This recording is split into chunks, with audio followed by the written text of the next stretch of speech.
Hi friends, வணக்கம். இன்றைக்கி நம்ம இறால் கிரேவி பண்ண போகிறோம். வாங்க என்னென்ன பொருள் தேவைன்னு பார்த்துக்குறோம். இறால் 1/2 கிலோ, வெங்காயம் 2 சின்னதாக கட் பண்ணிக்கோங்க, தக்காளி ஒரு 3 சைஸு சின்னதாக கட் பண்ணிக்கோங்க, இஞ்சி பேஸ்ட்டு 2 பச்சை மிளகாய், கருவேப்பிலை, கிராம்பு, ஏலக்காய், கொத்தமல்லி வச்சுக்கோங்க,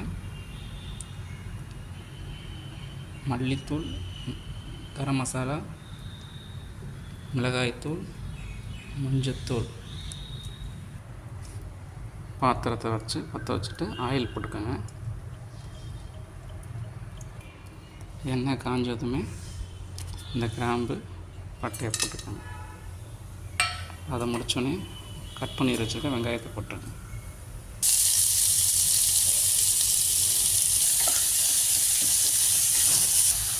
பச்சை மிளகாய் 2 போட்டுக்கோங்க, கருவேப்பிலையும் போட்டுருங்க. அப்படி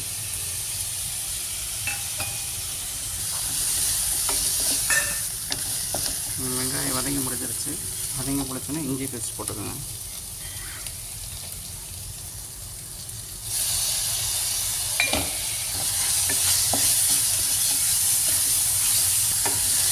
இஞ்சி பேஸ்ட் நல்லா பச்சை வாடை போகிற வரைக்கும் வதக்கிக்கோங்க.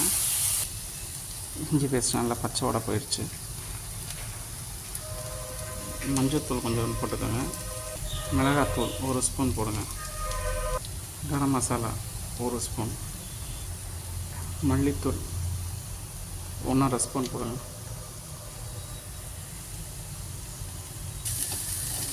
நல்லா மிக்ஸ் பண்ணிக்கோங்க.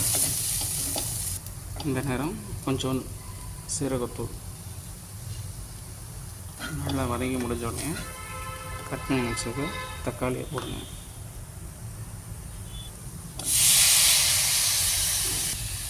தக்காளியை போட்டு நல்லா கிண்டி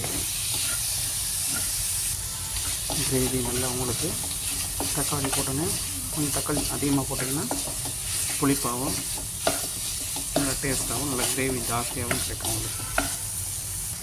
உப்பு 1/2 ஸ்பூன் போடுங்க.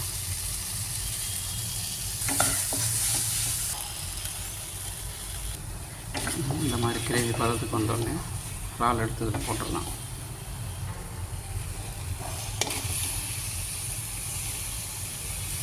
ரொம்ப நேரம் வேக விடாதீங்க, ரப்பர் மாதிரி ஆயிரும். அப்புறம்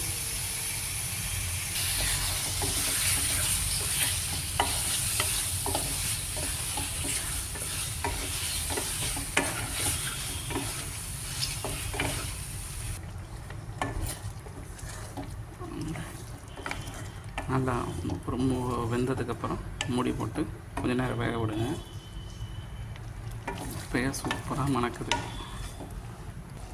ஒரு 5 மினிட்ஸ் மூடி போட்டு வேக விடுங்க. வாங்க திறந்து பார்த்து ஒரு கிளறி விடுவோம். நல்லா நமக்கு தேவையான கிரேவி நல்லா சுண்டி வந்துருச்சு.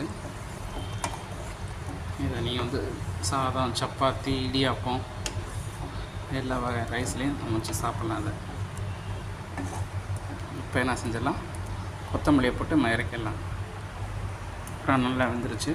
கொத்தமல்லியை போட்டு அப்படியே கடைசியாக